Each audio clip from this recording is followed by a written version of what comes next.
Welcome to Charles Dickens' A Brain on Fire, a series that digs deep into the life and works of one of the greatest novelists of all time.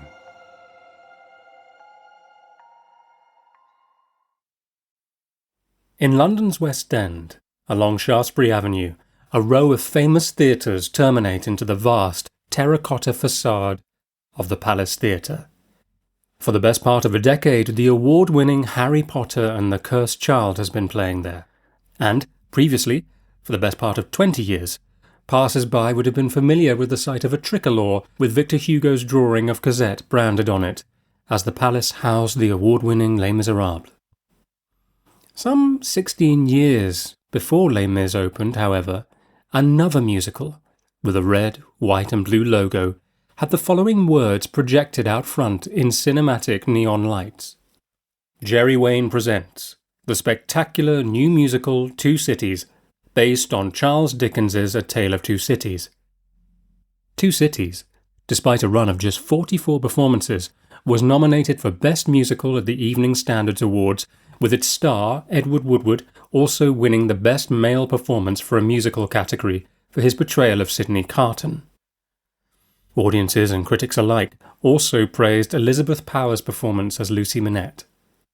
Today, I'm thrilled to be speaking with the composer of Two Cities, Jeff Wayne, whose collaboration with his father, Jerry Wayne, created, according to the Daily Mirror, this invigorating musical with muscle and heart. But before I invite Jeff into the room to talk to us about Two Cities, I should address the elephant in the room, or perhaps the tripod figure looming on the horizon.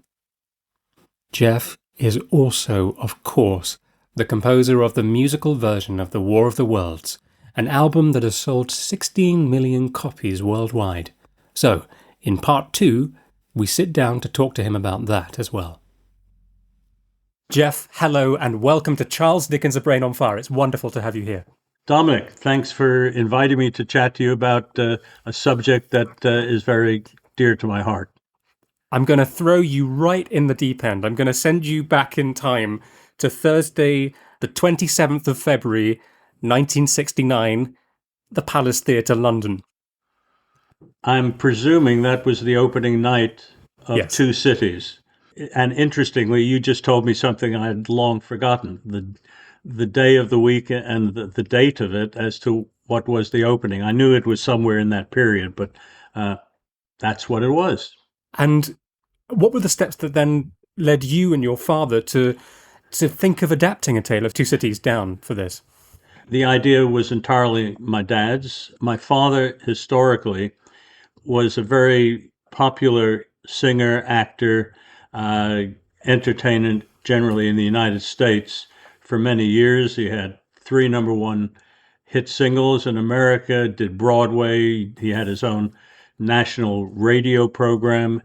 And as time went on in his career, he decided he wanted to move into stage production and to come back to the UK to set up a producing company, because what he also did in his career, Dominic, was that he was the original Sky Masterson, the romantic gambler, in the West End production of Guys and Dolls. And that's how I, with my parents, moved to England for the first time. I was about 9 years old, and we stayed for about 4 years because he got a lot of other work after his time in Guys and Dolls. And we moved back to New York for a few more years, and he started getting a lot of work, or more work, I should say, from the West Coast in California. So we moved to California. High school and college, for me, followed that move.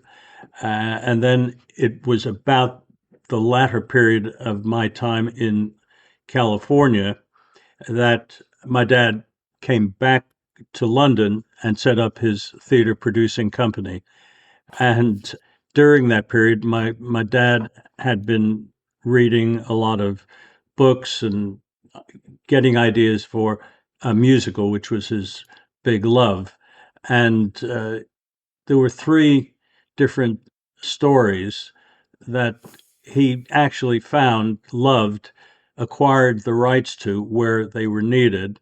And in that period, he and I were communicating, or occasionally he came back to LA before permanently settling back in London, and started telling me about these three stories and would I like to write the music as a composer. Now, what's important to underscore with three lines, not even one line, an underscore of three lines is the word nepotism, because because if you wanted an example of nepotism in spades, that was it. Because while my professional career as a musician was beginning, and beginning again, underscore that, I didn't have credits, successes in anything as major as a West End musical. And I kept telling my dad, you can get any big name composer to write the score for any one and all of these three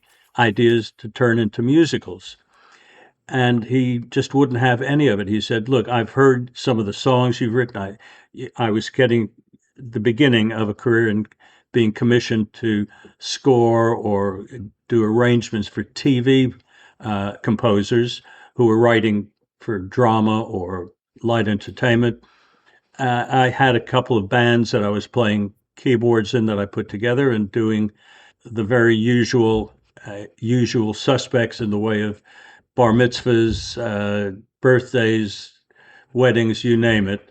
And that was it, Dominic. My dad wouldn't have anything other than me coming in as the composer for these three different stories. And one of them was a TV series based on Charles Dickens' A Tale of Two Cities.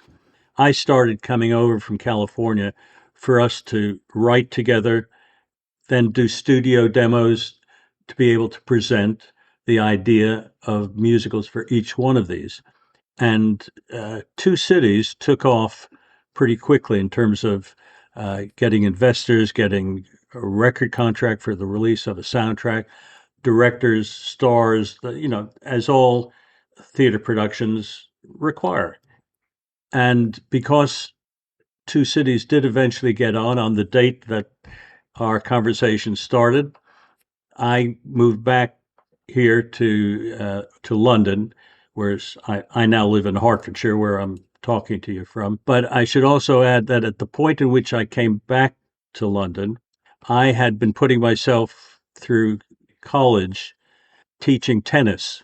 I played number one and captained my high school and college tennis teams. My dad was also a national standard tennis player, and he played number one for Ohio State University. So we had commonality in the arts and tennis, particularly, although we played a lot of sports together. And I remember when I came back to the UK, knowing that Two Cities was looking like it was going to actually open, I told all my tennis pupils, please give me 3 to 6 months and I'm likely to be back. Don't get another tennis coach. They're still waiting to this day. Two Cities, you said, took off then from the other options that you had.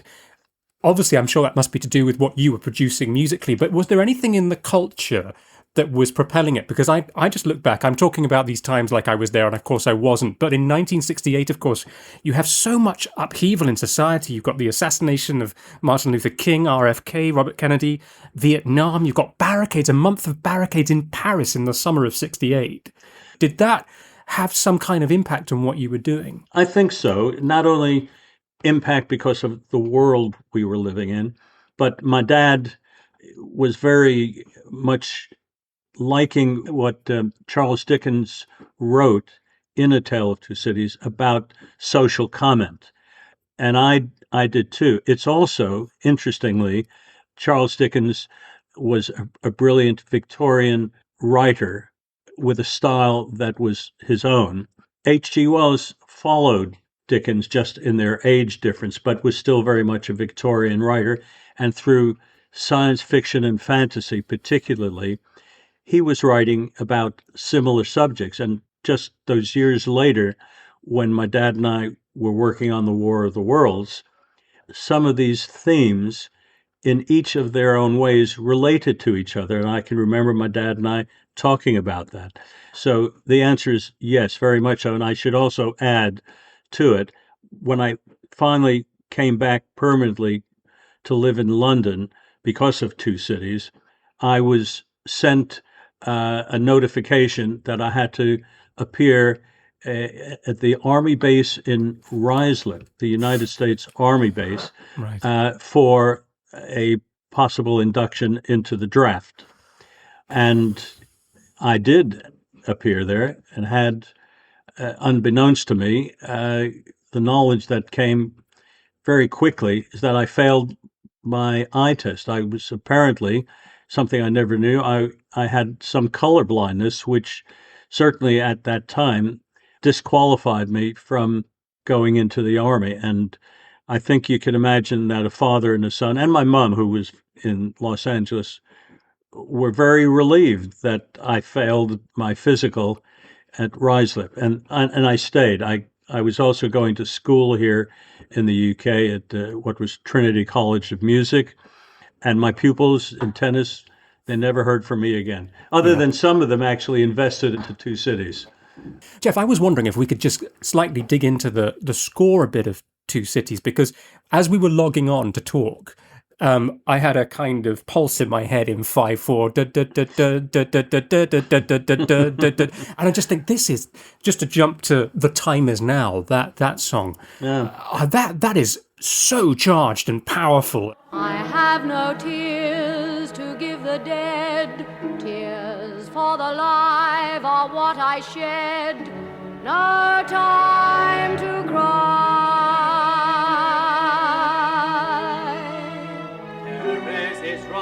No time to cry, it's time to live, not time to die. Up from your knees, no more to bow. Stand straight and tall, our shining hour. You're not alone, all France to see. Freedom is born, just hear it breathe. The time is now.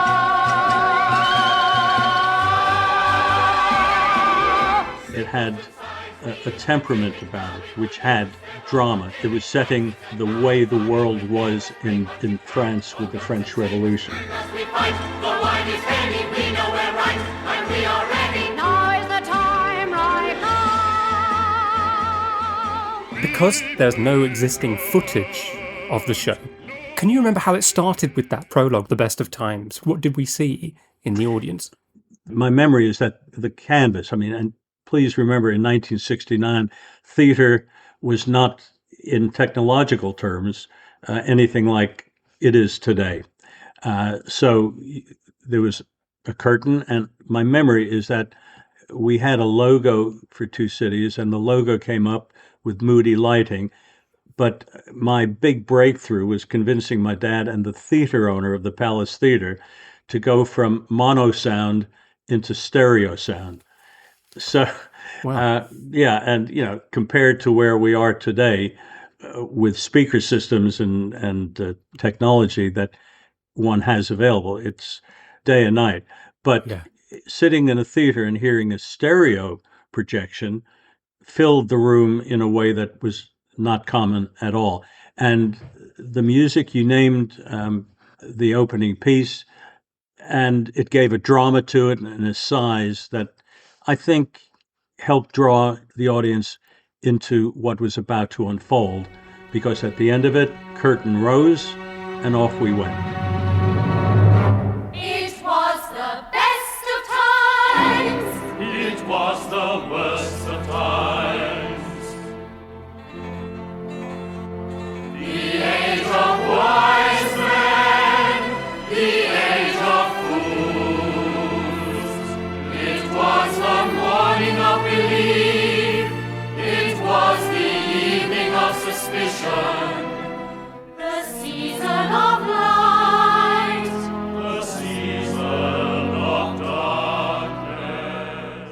And to skip to the very end of the musical, it's very interesting to hear Edward Woodward's final song, because in the novel, Sydney Carton is very serene, and it's all his inner life is being described in the passages, whereas on stage, Carton's inner emotion forces itself out in a big thundering climax. Was that something that you obviously felt it needed at the end as a full stop? For sure.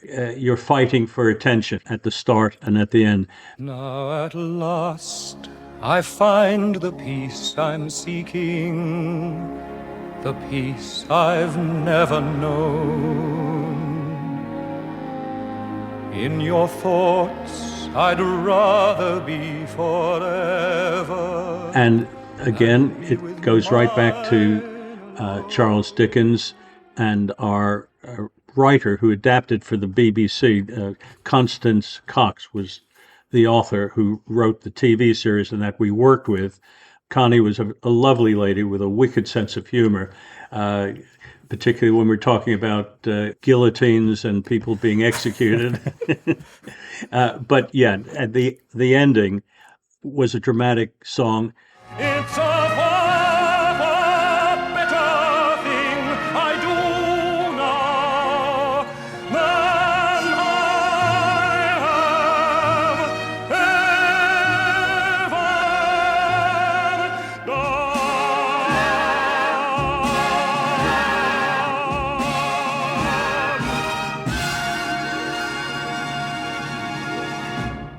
And Teddy, Edward Woodward, was known for being a dramatic actor.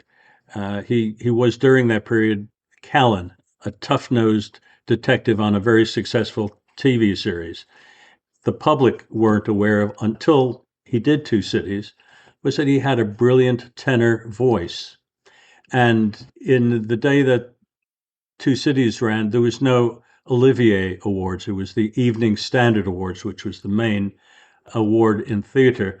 And he won for Best Performance in a Musical for his role as Sydney Carton. Two Cities was runner-up. It didn't quite get to win, but second is better than nothing at all. No, it's a real accolade to be nominated. You were nominated for two categories, weren't you, for that? Yeah. Something that I noticed, though, in listening to the soundtrack is something that you're quite famous for, which is being able to create unsettling noises, sounds. And something that struck me was in the knitting song, I think it's called, you had the sound of the knitting. What's going on there to create that sound? The background is that in the real world of the French Revolution, there was a group of ladies that used to sit around the guillotine as the condemned were led up the stairs. And what you're hearing is a rhythm that is as if the women doing the knitting in sort of a frenzied form because of the tension that obviously you're sitting around and watching people being led to their death. There's a certain energy that would not be quite the same rhythm as if they were just sitting around relaxing and making a little garment for their granddaughters. So that's the background. And it was recreated with sticks from a drummer. And the rhythm, I'd have to get out my score to remind myself of the exact rhythm. But that's how it was created. 1, 2, 3, 4, we're knitting the names of all of the tyrants. They look the same. Now, this was a set of drumsticks recreating the sound of frenetic knitting by the women we see on stage sitting around the guillotine. Yeah. And far more unsettling than sort of big pounding drums and sort of noisy brass or something like that. Yes, for sure. And, yeah. Thanks for saying that nice comment about that.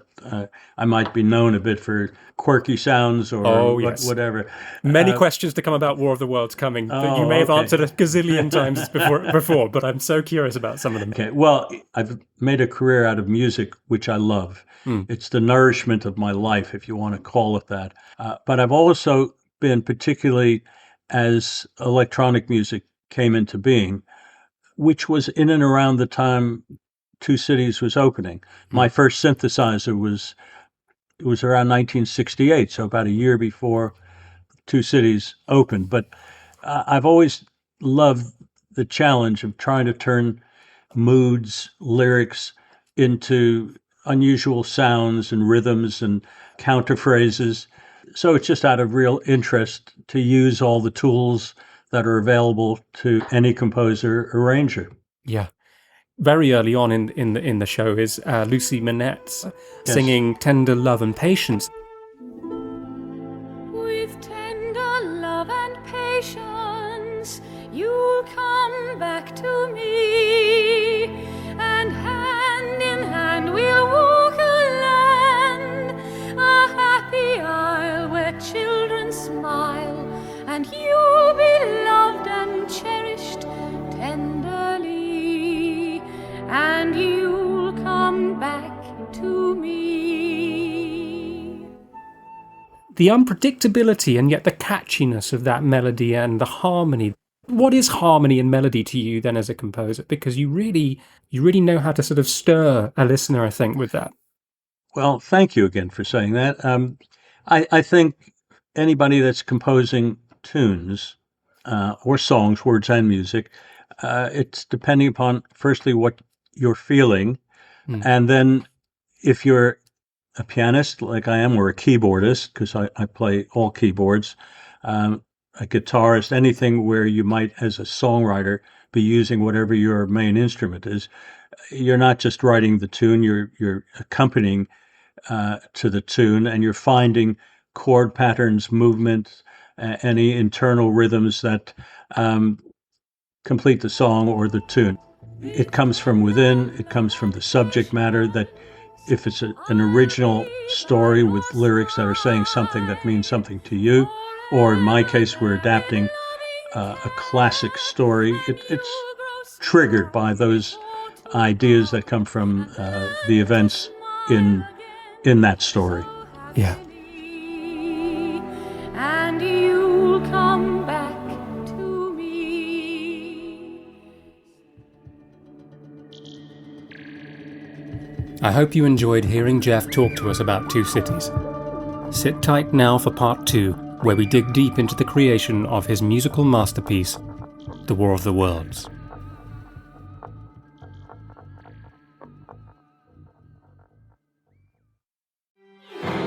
Thank you for listening to Charles Dickens' A Brain on Fire. If you're enjoying these episodes and would like to make a small donation towards the costs of producing them, please follow the link at the bottom of the description and you can make a donation there. Every coffee you buy makes a huge difference. Thank you ever so much, and see you next time.